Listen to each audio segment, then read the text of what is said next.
et dans aucun domaine des politiques publiques.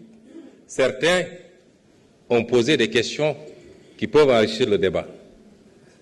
Certains ont interpellé par rapport à certains aspects des politiques publiques qui n'ont pas ou qui n'ont pas été suffisamment traités. Et je leur en sais gré parce que ça nous permet d'apporter quelques précisions.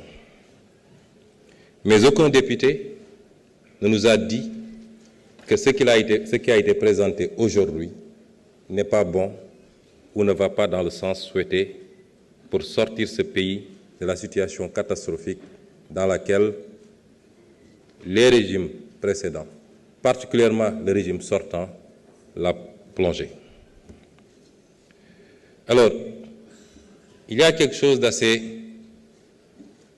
cocasse, j'allais dire, à relever, parce qu'on a parlé de rapport à la vérité.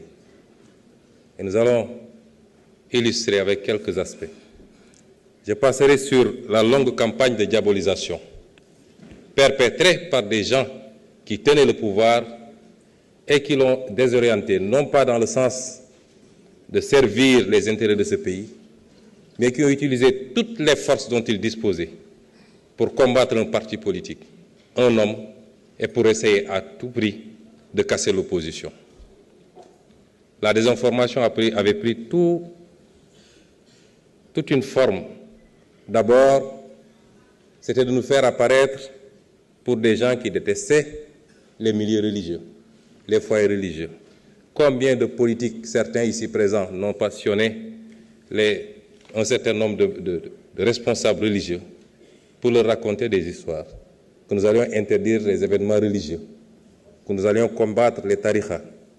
Aujourd'hui, ces mêmes personnes sont dans leurs petits souliers, parce que le monde entier s'est rendu compte que c'était un tissu de contre-vérité. La désinformation a pris ensuite toutes sortes de tournures.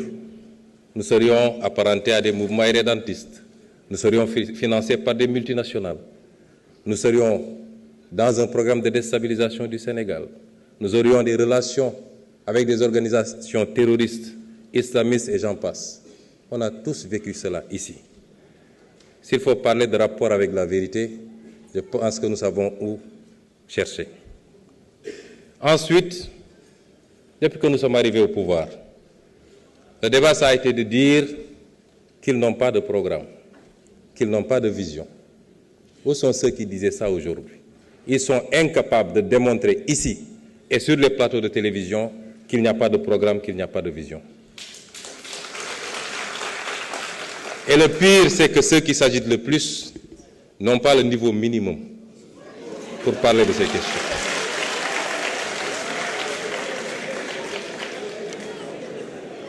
Et ensuite, aujourd'hui, personne ne nous dit qu'il n'y a pas de vision.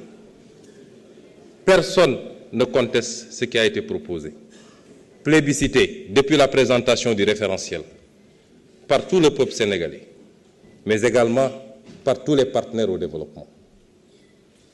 Ces mêmes qui ont agité ici et qui ont contesté, lorsque nous sommes livrés à l'exercice de vérité, parce que nous aurions pu faire comme eux, puisqu'on parle de rapport à la vérité. Qu'est-ce qu'il y a de plus malsain en termes de rapport à la vérité que de mentir à tout son peuple, de mentir aux partenaires internationaux, en leur cachant les véritables chiffres pour pouvoir continuer à endetter le Sénégal et ce qui nous met aujourd'hui dans la situation fâcheuse dans laquelle on se trouve. Il y a des gens qui devraient avoir honte de parler et surtout de le faire de cette manière.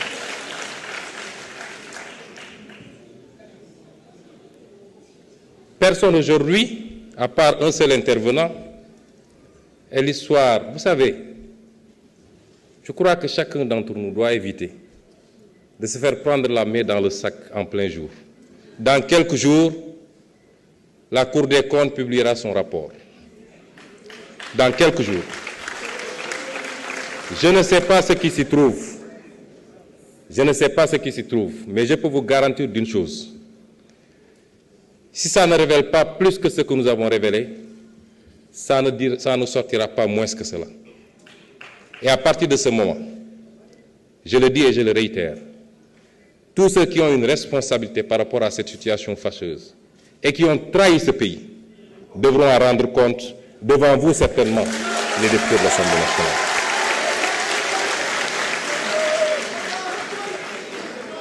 Je voudrais que certains comprennent qu'une certaine forme de politique est révolue dans ce pays.